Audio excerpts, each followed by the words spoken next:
오늘 저는 여러분과 함께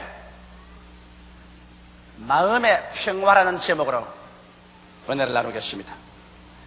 한 가정의 평화는 그 가족들의 마음 속에 평안이 있어야 그 가정에 평안이 다가오지, 남편과 아내의 마음 속에 불안과 절망이 끓어오르고 있으면 그 가정에 평화가 다가올 수 없습니다. 오늘 이 세상에는 끊임없이 평화를 가져와야 된다고 늘 부르짖고 있습니다. 국가적인 평화, 세계적인 평화, 전쟁을 없애고 분쟁을 없애야 된다고 외치고 있는 것입니다. 그러나 실상으로 이 세상에 분쟁과 전쟁이 끝이지 않은 것은 이 세상에 사는 개개인의 가슴 속에 평화가 없기 때문에 그런 일이 생기라고 있는 것입니다. 어떠한 사람도 그 마음속에 진실한 평화가 없이는 기쁨이라든지 행복이라든지 이러한 것은 절대로 체험할 수가 없습니다. 사람들은 생각이를 더 많은 물질과 지위와 명예와 권세를 얻으면 그들의 생활 속에 행복이 다가올 것이라고 생각하지만 마음의 평화의 기반이 없는 곳에 더 많은 물질이나 지위나 명예나 권세는 행복에 플러스가 되지 못하면, 평화가 있는 것에 물질이나 지위나 명예나 권세는 그 행복을 더 크게 할 수 있는 하나의 플러스 요소가 될지언정 그들 자체가 행복이 될 수는 없는 것입니다. 그러므로 평안이 없는 행복이라는 것은 참으로 거짓된 것입니다. 마음속에 평안은 인간의 기쁨과 행복의 모든 근원적인 조건이 되고 바탕이 되는 것입니다. 그런데 이 세상에 어디에 가서 우리는 이와 같은 평안을 마음속에 받아들일 수 있을까요? 너무나 평안이 없고 요란스러운 세상에 사는 우리들은 이제 평안을 얻겠다는 것에 대해서 체념하고 포기한 상태에 있는 사람들도 많습니다. 저는 오늘 여러분에게 평안을 얻는 길을 말씀해 드리겠습니다. 첫째로 여러분, 사람이 마음속에 평안을 갖기 위해서는 죄책의 문제가 해결되어야만 되는 것입니다. 우리의 조상 아담과 하와가 에덴에서 하나님을 반역하고 선악과를 따먹고 범죄하자 말자 그들이 즉시 느낀 것은 그들은 죄책의 벌거벗음을 느끼는 것입니다. 그들이 벌거벗은 것을 느끼자 말자 죄의 열매인 불안과 공포에 쫓겨서 하나님의 얼굴을 피하여 나무 뒤에 숨을 수밖에 없었습니다. 사람이 죄를 짓고 죄책으로 말미암아 불안과 공포로 쫓겨서 나무 뒤에 숨어서 하나님의 얼굴을 피하게 될 때 그들 속에 이미 행복과 기쁨은 사라져버리고 만 것인 것입니다. 왜냐하면 죄와 죄책이라는 것은 자아의 양심 속에 끊임없는 불안을 가져오는 것입니다. 인간의 마음속에 있는 파수꾼인 양심은 내가 죄를 짓고 있을 때 끊임없이 심판합니다. 이러므로 말미암아 양심 앞에서 감추일 곳이 없는 벌거벗은 그러한 존재가 되어버리고 마는 것입니다. 이래서 늘 양심의 정죄를 받고 마음속에 참된 평화를 가질 수가 없는 것입니다.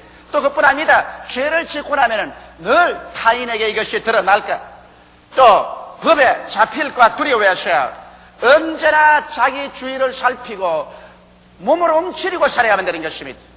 이렇기 때문에 조그마한 주위 환경에 무슨 일이 일어나도 마음에 불안하고 초조하기가 끝이 없습니다. 옛말에도 도둑놈이 자기 발이 저린다는 말이 있는 것입니다. 이렇기 때문에 마음속에 죄를 가지고는 참된 평화를 가지고 살 수가 없습니다. 또 나아가서 하나님의 심판에 대한 불안이 그들 마음속에 언제나 있습니다. 아무리 예수를 믿지 않은 사람, 하나님을 공경하지 않은 사람이라도 그들의 마음속에 생내적으로 잠재의식 속에 심판주가 계신다는 것을 무의식 중에서 깨달아 알고 있는 것입니다. 이렇기 때문에 자기의 생활 속에 시험이 다가오고 환란이 다가오고 중대한 사고가 생긴다든지 천재지변이 일어나면 그들의 마음속에 가장 처절하게 느끼는 것은 내가 죄를 지었기 때문에 하나님께 벌을 받는가 보다, 하나님께서 나를 심판하시는가 보다, 하나님의 심판에 대한 뼈저린 것을 느끼지 아니할 수 없는 것입니다.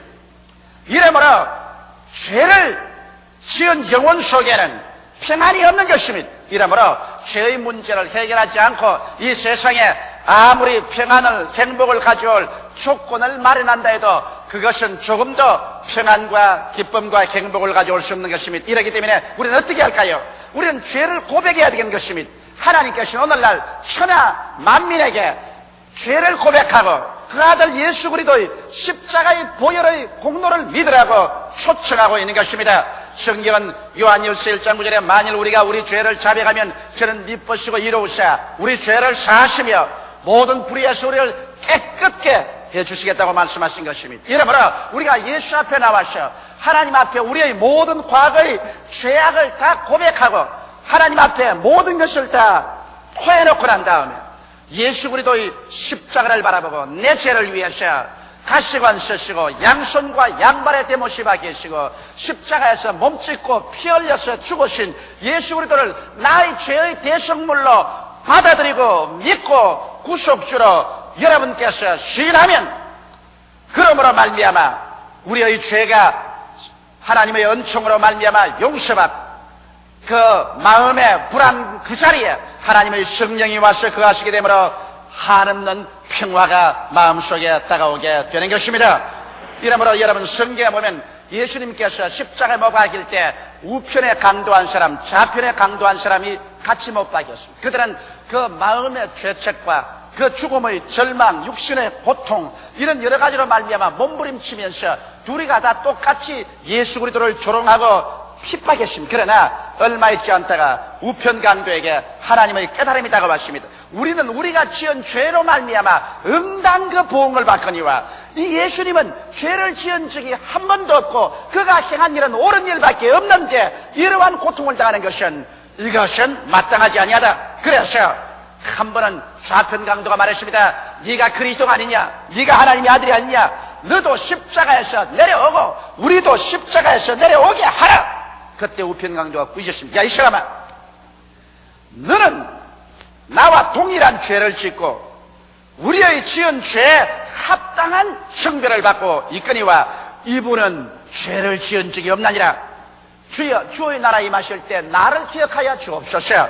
예수님께서는 즉시로 그의 호소를 들으시고 그의 죄를 사해 주셨습니다. 그리고 오늘날 내가 나와 함께 나군에 있으리라. 예수 그리스도 이 말씀을 받고 난 다음에 이 우편 강도는 마음속에 무한한 평안을 느꼈습니다. 그는 비록 십자가에 못 박여서 처절한 형벌을 받고 죽어가지만은 그 마음의 고통이 사라졌습니다. 양심의 정죄가 사라지고 하나님 앞에서의 심판이 사라지고 그의 마음속에 출렁이는 용서와 그리고 용납받은 즐거움이 충만한 것입니다. 그는 죽지만은 그러나 그 고통 중에서 평안을 가지고 죽을 수가 있는 것입니다. 오늘날 우리의 가슴 속에 넘치는 용서와 하나님의 용납함을 받았다는 그 인지가 성령으로 말미암아 가득 차일 때 우리의 마음속에 평안을 갖고 살 수 있는 기반이 마련되는 것입니다. 이러기 때문에 예수께 나오는 사람들마다 주님께 나와서 먼저 죄를 자백하고 죄 사함을 받고 하나님께 울고 기도하고 예수를 구주로 모시고 나면 그 희한하게 무언지 모르게 모든 세상 걱정거리가 사라진 것처럼 마음이 편안하게 뱃속에서부터 평강에 채워지는 체험을 하게 됩니다. 이것은 죄에서 노여남을 받아 이제는 양심에 쫓기고 그리고 타인과 법에 쫓기고 또 하나님의 심판에 쫓겨서 숨어 사는 그 마음의 자세가 이제는 안심하게 되고 평안하게 되기 때문에 그 결과로 평안이 다가오게 된 것입니다. 둘째로 우리가 마음의 평안을 가지고 살기 위해서는 수고하고 무거운 짐을 하나님께 내어 맡겨야 그러한 평안이 다가옵니다. 빌립보서 4장 4절로 7절에 있는 말씀대로 아무 것에도 염려하지 말고 이와 같이 말했는데 여러분 염려란 것은 마치 독한 연기가 나는 방에 앉아서 그것을 마셔서 질식하는 것과 같이 염려와 근심이 가슴 속에 안개와 구름처럼 피어오를 때 이것은 여러분과 나의 영혼을 질식시켜버리고 마는 것입니다. 염려와 근심보다 더 무섭게 사람의 뼈로 마르게 하는 일은 없습니다. 이러기 때문에 사람의 얼굴을 보면 그 사람이 요사이 걱정거리가 있는지 없는지 대만이 합니다. 얼굴에 광채가 사라지고 얼굴이 거칠거칠해지고 빛이 없어지고 그리고 여위어집니다. 뼈가 마릅니다. 염려와 근심은 오늘날 우리와 하여금 정말 도적질 당하고 죽임을 당하게 하는 것입니다. 그런데 하나님께서는 아무 일에도 염려하지 말라고 말한 것입니다. 만일 주님께서 염려에 대한 책임을 져주지 않겠다면 우리 보고 그와 같이 입술에 발린 것으로 아무것도 염려하지 말라고 그렇게 말할 리는 만무한 것입니다. 주님께서는 수고하고 무거운 짐진 자들아 다 내게로 오라 내가 너희를 쉬게 하라고 말씀하실 때 이것은 주님께서 진실로 당신의 마음의 뜻을 우리에게 표시한 것입니다. 주께서 염려와 근심을 맡아주지 않을 뿐이 우리에게 그런 말로서 우리를 속일 리는 만무한 것입니다. 염려는 여러분과 나를 파괴하고 죽이는 공적인 것입니다. 주님께서 이 염려를 제하여 주셔야 우리가 진실로 생명을 얻되 더 풍성하게 얻는 삶을 살아갈 수가 있는 것입니다. 어떻게 염려를 제할까요? 이 성경은 말씀하기를 모든 일에 기도와 간구로 감사함으로 너희 일을 하나님께 아뢰라고 말한 것입니다. 우리가 하나님께 염려와 근심을 가지고 나와서 하나님께 기도와 간구로 이것을 하나님 손에 맡겨야 되는데 어떻게 할까요? 하나님의 약속을 알고 그 약속을 위해 맡겨야 되는 것입니다. 사람들은 말합니다. 기도하고 간구하고 하나님께 맡기려고 해도 하나님 손길을 모르는데 어떻게 맡기려고요? 하나님의 말씀은 바로 하나님의 손길인 것입니다. 그러므로 주의 약속의 말씀을 듣고 읽고 난 다음 그 말씀에다가 우리 염려와 근심을 내어 맡기면 주님께서 책임져 주시는 것입니다. 저는 최근에 와서 상당히 많은 마음속에 고통과 시련이 있었습니다. 내가 나를 여러 가지 말로서 거짓으로 거스려서 욕하고 괴로워하는 사람들로 말미암아 마음이 고통스러울 때 나는 성경 말씀 가운데 이 말씀이 언제나 하나님의 팔로서 내게 나타나는 것입니다. 내가 직접 원수를 갚지 말고 하나님의 진노하심에 맡겨라. 원수 갚는 것이 내게 있으니 내가 갚으리라. 그래서 나는 그 말씀이 하나님이 내게 뻗어놓은 손길입니다. 하나님 절대로 내가 원수 갚아서는 안 됩니다. 주님 원수 갚는 것이 내게 있으니 내가 갚으려 하셨으므로 주여 주님께 내어 맡깁니다. 주님께서 이제 날 대신 원수를 갚아주시고 주님께서 가장 선하게 이끌어 주옵소서. 이 말씀에 내 마음의 원한을 다 실어서 떠나버려버리고 내 마음속에 원한이 사라져버리고 마는 것입니다.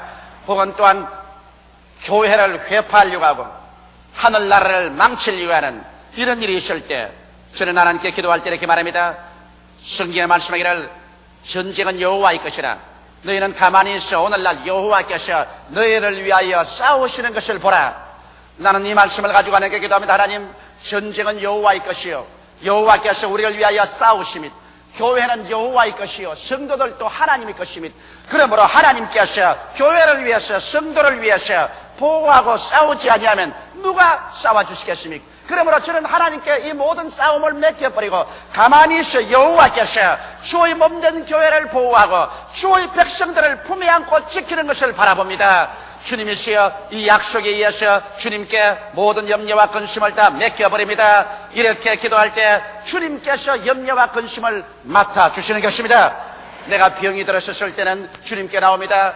주님께서 우리 연약한 것을 친히 담당하시고 병을 짊어지고 가셨다고 하셨습니다. 주께서 채찍에 맞음으로 내가 나음을 입었다고 하셨으니 이것이 주의 손길입니다.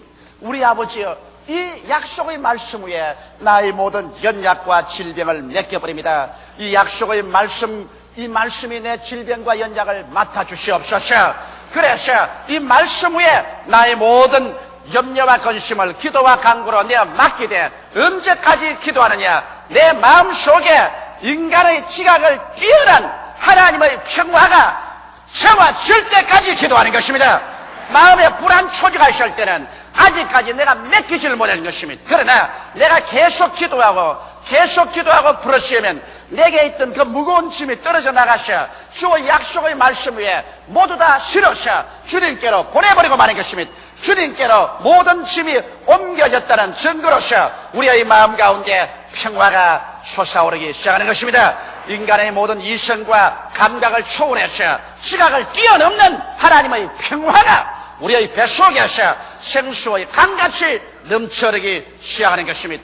셋째로 여러분 우리가 마음의 평안을 얻고 살기 위해서는 자족함을 배워야 되는 것입니다. 우리의 환경 가운데 늘 남하고 비교하고 그러고 난 다음 신세한탄하고 원망 불평하면 절대로 평화가 없습니다. 인생은 이 세상에 살면서 있는 것을 감사함으로 받아들이고 거기에 착하고 충성되게 살아나가면 주님께서 있는 자에게는 더 주겠다고 약속한 것이지 원망과 불평과 탄식으로 있는 것조차 감사하지 않냐고 있으면 하나님께서는 있는 것조차 빼앗아버리겠다는 것입니다. 빌립보서 4장 11절로 13절에 내가 궁핍함으로 말하는 것이 아니라 어떠한 형편이든지 내가 자족하기를 배웠노니 내가 비천에 취할 줄도 알고 풍부에 취할 줄도 알아 모든 일에 배부르며 배고픔과 풍부와 궁핍에도 일체의 비결을 배웠노라. 내게 능력 주시는 자 안에서 내가 모든 것을 할 수 있느니라고 여기에 사도 바울은 외친 것이 및 비천할 때 배고플 때 궁핍할 때 열등의식이나 좌절감을 갖고 원망 탄식하고 파괴지게 되지 말며 풍부하고 배부르고 환경이 좋을 때 음란하고 방탕하며 교만하고 그러고 하나님 없다고 하지 않은 이러한 사람이 될 때 그런 생활에 자족하기를 배우는 것이며 여러분 인생을 살면서 인생은 깊은 고를 내려가기도 하고 높은 상복대기의 생활을 체험하기도 하는 것입니다. 그러므로 인생이 배고프고 슬프고 추울 때도 있는가 하면은 풍부하고 배부를 때도 있는 것입니다. 이러할 때 내가 어떻게 생활 처신을 해야 될 것이냐. 예수님을 구주로 모시고 하나님께 전생애를 내놓은 사람은 가난하고 외롭고 고독스럽고 슬플 때는 이 세상에 행인과 나그네요 잠깐 오면 이 세상을 떠나서 아버지의 예비한 영원한 집이 내게 있는 줄 알기 때문에 기도하고 믿고 이로 말미암아 감사하면 이러한 사망의 엄침한 골짜기를 능히 힘차게 우리는 지나갈 수가 있는 것입니다. 그리고 우리가 풍부하고 배부를 때는 우리가 또 하나님께 기도하면서 풍부하고 배부른 것 이것 아침 안개와 같이 일시에 사라질 수 있고 빈손들 수밖에 없을 때가 온다. 이 세상에 의지할 것 아무것도 없고 이 세상의 부귀영화 공명이라는 것은 꿈결 같은 것이라는 것을 알고 그것은 하나님께로부터 주신 것이니 주의 뜻대로 잘 영광스럽게 사용하고 그리고 그것을 의지하지 않고 하나님만 의지해서 교만하지 않고 그리고 하나님 없다고 말하지 않는 그와 같은 마음의 자세를 가지도록 기도해야 되는 것입니다. 이래서 사도 바울 선생이 말한 것처럼 나는 어떠한 곳에도 만족함을 배웠다. 가난할 때도 궁핍할 때도 외로울 때도 풍부할 때도 잘 살 때도 그곳에서 나는 스스로 지족하기를 배웠다고 말한 것입니다. 이러므로 여러분 우리가 이 세상을 살면서 자기의 있는 환경에 하나하나 있는 것을 들어서 하나님께 감사하고 그러고 난 다음 참 인생을 감사와 찬양 나아가서 온전히 충성과 성실로 살아나가면 주님께서 우리에게 더 축복을 주시는 것입니다. 부하고 귀할 때 이것은 하나님께서 내게 주신 것인 줄 알고 어느 순간이고 하나님께서 이것을 옮기시면 나는 빈손 들고 갈 수밖에 없다는 것을 알고 교만하지 말고 주님 앞에 낮아져서 온전히 그것도 하나님께 내어 맡기고 있는 것을 없는 것처럼 생각하고 하나님 중심으로 살게 될 때 자족함을 배울 수가 있는 것입니다. 사람이 마음속에 자족함을 배우지 아니하고 늘 불평하고 원망하며 탄식하고 살면은 이 사람 마음속에 절대로 평안이 없습니다. 여러분의 삶을 남하고 끊임없이 자꾸 비교해서 비교 가난으로 고민하지 말고 여러분의 삶을 하나님 안에서 부유하게 되시기를 주의 이름으로 축원합니다. 하나님 안에서 내가 구원받은 기쁨, 영생 얻은 기쁨, 성령 받은 기쁨, 천국이 내 것이 된 기쁨, 하나님께서 일용할 양식을 주시는 기쁨, 주 안에서 내 신분과 처지대로 살아갈 수 있는 것을 감사하게 생각할 때 마음속에 평안이 다가오는 것입니다. 넷째로 여러분은 시기, 질투, 분노를 버림으로 마음속에 평안이 다가옵니다. 남을 부러워하고 그것이 지나 시기, 질투, 분노로 변해서 마음에 쓴 연못이 생기면 이 사람은 마음속에 절대로 평안이 없습니다. 오늘날 수없이 많은 사람들이 그 마음속에 평안이 없는 것은 시기와 질투, 분노 때문에 그런 것입니다. 자기보다 잘 살고 또 성공하고 축복받은 사람이 있으면 어찌하든지 그것을 시기하고 질투합니다. 그러므로 말미암아 자기 자신의 평안을 잃어버리고 단잠을 자지 못하고 단 음식을 먹지 못하고 스스로 생활 속에 파괴가 다가오는 것입니다. 이와 같은 지혜는 하나님께로부터 준 지혜가 아닙니다. 야고보서 3장 13절로 16절에 너희 중에 지혜와 총명이 있는 자가 누구뇨? 그는 선행으로 말미암아 지혜와 온유함으로 그 행함을 보일지니라. 그러나 너희 마음속에 독한 시기와 다툼이 있으면 사랑하지 말라. 진리를 거스려 거짓말하지 말라. 이러한 지혜는 위로부터 내려온 것이 아니요 세상적이요 정욕적이요 마귀적이니 시기와 다툼이 있는 곳에 요란함과 모든 악한 일이 있습니다. 시기와 다툼이 있는 곳에 요란함과 모든 악이 있는데 여기에 평안이 있을 턱이 없는 것입니다. 시기와 다툼은 성경에 분명히 세상적이요 정욕적이요 마귀적이라고 말한 것입니다. 도적이 오는 것은 도적질하고 죽이고 멸망시키는 것뿐인데 마귀가 와서 우리에게 평안을 줄 리가 만무한 것입니다. 이러므로 우리의 마음속에 시기와 질투, 이 세상적이고 정욕적이고 마귀적인 것을 모두 다 주님 앞에 회개하고 이것을 청산하지 아니하고는 우리의 마음속에 평안이 있을 수가 없는 것입니다. 그런데 사회가 불평등하고 부정의를 가지고 있는데 어떻게 마음속에 시기와 분노를 갖지 않을 수 있습니까? 이런 말을 하는 것입니다. 여러분, 사회의 불평등과 부정의를 고치는 길은 사랑과 대화를 위해서 고치지 시기와 분노로서 사리로 꽉 들어찬 그러한 마음으로 고치지 않는 것입니다. 야고보서 3장 17절 18절에 오직 위로부터 난 지혜는 첫째 성결하고 다음에 화평하고 관용하고 양순하며 긍휼과 선한 열매가 가득하고 편법과 거짓이 없나니 화평케 하는 자들은 화평으로 심어 의의 열매를 거두느니라. 그러므로 의와 화평은 함께 가는 것입니다. 이러기 때문에 위로부터 내려온 이와 같은 하나님의 지혜는 화평이 그 중심을 이루는 것입니다. 평화가 없는 곳에 하나님의 지혜는 일어나지 않습니다. 마음의 시기와 분노, 원한이 끓어오르는 곳에 그것은 세상적이요 정욕적이요 악마적인 역사가 일어나지 하나님의 역사는 일어나지 않습니다. 하나님의 역사는 평화 중에 일어나는 것입니다. 예수님께서 제 아들을 찾아와서 너희가 평안할지어다라고 말씀하신 것입니다. 이러므로 우리 가운데 시기와 분노, 질투가 있으면 이것을 모두 다 하나님 앞에 다 토해놓고 회개해야 되는 것입니다. 예수님의 보혈로 씻고 이것을 전부 하나님께 내가 맡겨서 쫓아버려야 되는 것입니다. 왜? 이것은 세상적이요 정욕적이요 악마적이기 때문인 것입니다. 그 다음 다섯째로 우리 마음속에 평화를 넘치게 하기 위해서는 성령의 충만함을 받아야 되는 것입니다. 여러분, 예수께서는 말씀하기를 내가 너희를 고아와 같이 버려놓지 않고 너희에게로 오리라고 말한 것입니다. 성령은 바로 보혜사, 우리를 도와주기 위해서 부름을 받고 항상 곁에 계신 분으로서 성령의 가장 처음 임무는 우리를 위로하는 것입니다. 성령은 무한한 위로로서 우리에게 채웁니다. 이렇기 때문에 우리의 몸이 아플 때 푹신푹신한 이부자리에 몸을 내어 맡기는 것처럼 여러분, 우리가 세상에 상처 있고 마음에 피 흘릴 때 성령이 그 부드러운 손으로 우리를 안아줄 때 이 세상에 슬픔이 있고 고통이 있고 괴로움이 있음에도 불구하고 그 위로와 평안이 얼마나 부드럽고 푹신한지 모릅니다. 울고 통곡하면서 마음의 위로가 충만해지는 것입니다. 이렇기 때문에 스데반 같은 사람이 돌에 맞아 죽으면서도 그런 고개를 들어 위로 쳐다보고 아버지여 저들의 죄를 저들에게 돌리지 마옵소서. 내 영혼을 주께 맡기옵나이다. 이렇게 할 수 있는 것은 그 마음속에 성령의 위로가 한없이 부드럽게 붙들어 주었기 때문에 그 무서운 돌팔매질을 견디낼 수가 있는 것입니다. 여러분, 바울과 실라가 매를 맞고 차고에 차이고 빌립보의 옥 깊은 감옥 속에 갇혀서 헐벗고 굶주리고 변대벼락은 기어오르고 고통스러운데도 그들이 기도하고 그 다음 하나님께 찬양을 드리고 그 찬양이 얼마나 은혜로웠던지 그 죄수들이 모두 다 자다가 깨어서 그 찬양을 듣더라고 말한 것입니다. 아마 그 찬양이 은혜롭지 않았었으면 죄수들이 전비를 하서 이 자는데 밤중에 이 녀석들 예수쟁이 무슨 소리냐 잠잠하지 못해 고함을 쳤을 것인데 그 바울과 실라가 얼마나 성령께 위로를 받아서 성령 충만한 가운데 찬양을 부르니까 죄수들이 다 듣더라고요. 그래서 하나님이 그 찬양에 얼마나 감동을 했던지 손을 들어 빌립보 씨를 흔들어 버리니 전시가 지인으로 뛰어 흔들리고 감옥문이 열리고 차고가 다 풀리고 그리고 하나님의 기적이 빌립보 씨에 일어나게 된 것입니다. 이와 같이 여러분, 우리의 마음속에 하나님의 위로가 다가오면 한없는 평안이 다가오는 것입니다.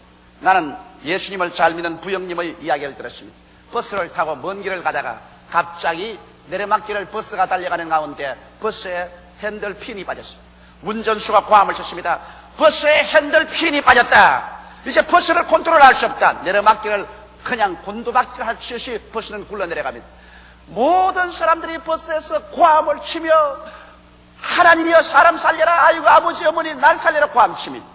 그런데 이분은 바로 앞자리에 앉아 있었는데 그 마음속에 갑자기 하나님의 평화가 다가오는데 한없는 평화가 다가와서 이성인지 저성인지도 분간할 수 없는 그 하나님의 부드러운 평화가 그 마음에 가득하여 버스가 마지막 저 밑에 내려가서 고렁탕에 빠져서 뒹굴 때까지라도 마음에 조금도 불안이 없어 평안으로 꽉 들어차고 그리고 아무 상치 없이 걸어나와서 하나님께 깊이 감사했다는 그 간증을 들었습니다.